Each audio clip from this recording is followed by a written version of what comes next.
Harry back to it now in California once again though. Rather than the glory and the pomp and circumstance of a royal event, he's back, yes, in the High Courts.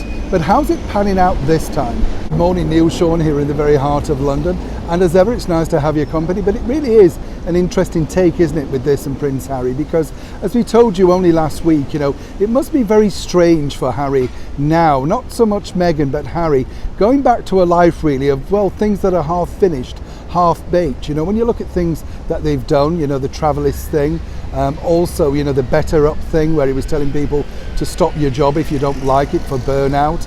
And then of course he's become Chief Impact Officer. I mean, we're not quite sure what that means. And then the ongoing litigation cases, mainly be against UK tabloids. Of course that Prince Harry's no fan of the tabloid world. I mean, he's had years of it himself, but equally, it works both ways, doesn't it, when they fancy the tabloid world themselves. I think what's more interesting though for him now is that he's still battling on with, of course, his case against the Mail on Sunday, the Daily Mail and the Mail Online, associated newspapers here in the very heart of London. Let me tell you the reason why, the background to that.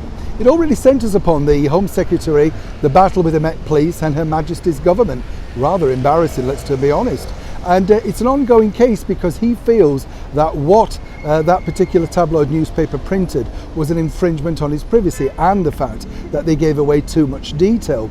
Obviously, for legal reasons, we can't go too much into that detail. But according to a very good source, Prince Harry has been left traumatised, upset, hurt, and of course his feelings bashed, naturally. But what's more interesting is the fact that, most of these cases, when you go further down line, they tend to be resolved on a split sort of defence, if you like, they agree to disagree. But as ever, Prince Harry's battling forward. Now, it's difficult, isn't it? Because as we know, Meghan Markle herself won that particular case against the Mail on Sunday for the letter to her father, which then, of course, was embroiled in all sorts of skullduggery. Did she give it him? Did she know it was going to be published? Remember what the PA said? All of that sort of stuff. So again, a real messy battle.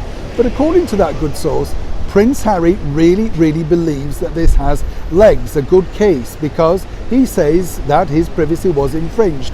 And this could, of course, been very difficult for the security of his family when coming to the United Kingdom. It's very difficult to buy this sort of case when you think about it now, because obviously his recent visit just shows the security that was required for him, and given the fact that, very publicly they saw them sort of infringing their own security when Meghan accidentally, on purpose, whichever way you look at it, wound down that window as they were driving through the very centre of London. It does make it very difficult to then say, well, it's not really about what we do, but it's about what you said about us.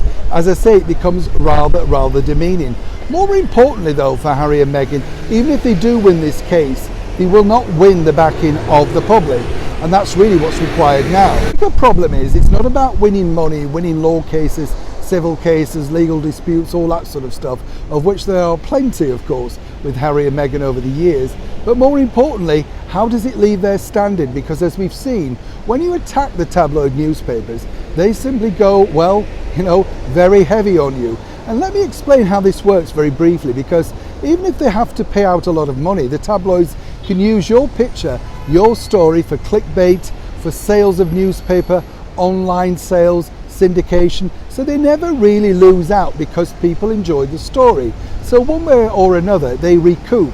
The only thing that you can't recoup if you're Prince Harry and Meghan Markle is, of course, your reputation, which sadly for them is rapidly diminishing with every court case they take on. As ever, when I know more how this develops, you'll know more. Neil Sean, Lambeth Palace, London.